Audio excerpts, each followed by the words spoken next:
Hello everyone, welcome to my YouTube channel. আজি মই বনাবলৈ লৈছোঁ চিকেন বনাবৰ বাবে অলপ চিকেন লোৱা হৈছে, আদা নহৰু পিঁয়াজ আৰু তাতে অলপ জিৰা দি মই এটা পেষ্ট বনাই লৈছোঁ। অলপ পিঁয়াজ মিহি মিহিকৈ কাটি লৈছোঁ, কেইটামান আলু বাকলি গুচাই এইটো ৰহৰ কৰি লৈছোঁ। এই আলুসমূহ আমি আৰু চিকেনৰ মতে ফ্ৰাই কৰিম। এয়া কেৰাহীত তেল দিছোঁ, আলুটা এতিয়া ফ্ৰাই কৰিম।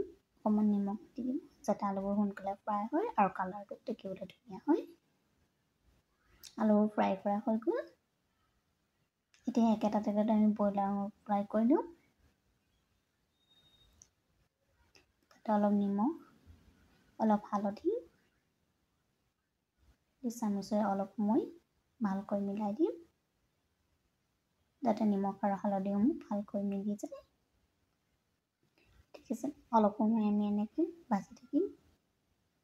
দেখিছেনে আমাৰ চিকেনসমূহ ভজা হৈ গ'ল, কালাৰটো কি ধুনীয়া যে ৰঙা হৈ আহিছে। এটা চিকেন মই উঠাই লওঁ।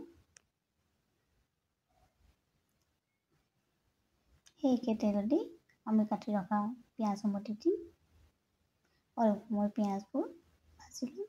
যেতিয়া পিঁয়াজৰ কালাৰ সলনি হৈ আহিব তেতিয়া আদা নহৰু পিঁয়াজ আৰু গোটা জিৰা যি পেষ্ট বনাইছিলোঁ সেই পেষ্ট দি দিম। পেষ্টটো বনাওঁতে অলপ পানী দি লৈছিলোঁ যাতে বস্তুবোৰ ভালকৈ মিহি হৈ যায়। এতিয়া আমি সোৱাদ অনুযায়ী অলপ নিমখ, সৰু চামুচে 2 চামুচ নিমখ দিছোঁ, অলপ হালধি দি অলপ সময় লৰাই লওঁ।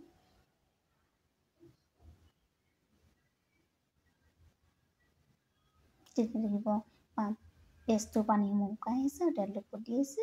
ওপৰৰ পৰা আপুনি নৰ্মেল পানী অলপ দি দিব, আকৌ অলপ সময় লৰাব। কেইটামান ইলাচি কুটি দি দিব। মই যে মছলা নিদিওঁ, জলকীয়া আৰু নবনাওঁ চিকেনটো। আজি মই জালুকৰ গুড়িৰে চিকেনটো বনাইছোঁ। অলপ সময় এনেকৈ মছলা লৰাই থাকিব। দেখিছেনে পানীবোৰ শুকাই আহিব ধৰিছে। এয়া দেখিছেনে আমাৰ সম্পূৰ্ণ পানী শুকাই গৈছে প্ৰায়ে। তেল মোৰ চাইডে চাইডে ফুটি আহিছে। ভিডিঅ'টো দেখুৱাইছে ধৰণে এতিয়া আমি ফ্ৰাই কৰি ৰখা আলু, ফ্ৰাই কৰি ৰখা চিকেন দি দিম। দি পিনে অলপ সময় লৰাই থাকিম ভিডিঅ'টো দেখুওৱা ধৰণে যাতে পেষ্টসমূহ চিকেন আৰু আলুৰ লগত ভালকৈ মিলি যায়। এয়া দেখিছেনে কিমান ধুনীয়াকৈ মিক্স হৈ গৈছে। দেখিবলৈ যে কিমান ধুনীয়া লাগিছে।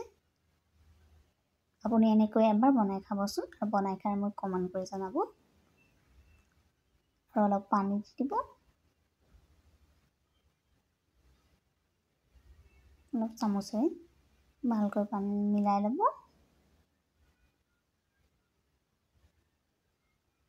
দেখিছেনে মিলোৱা হৈ গ'ল। অলপ মাজে মাজে অলপ লৰাই দিব, ঢাকনিখন ঢাকি দিব, আকৌ মাজে মাজে উদঙাই চামুচে আকৌ লৰাই থাকিব এনেকৈ। দেখিছেনে উতলি আহিছে। আমাৰ চিকেন তৈয়াৰ হৈ গ'ল। ভিডিঅ' চাই কেনেদৰে কমেণ্ট কৰি জনাব, লাইক শ্বেয়াৰ আৰু ছাবস্ক্ৰাইব কৰি দিব। Thank U.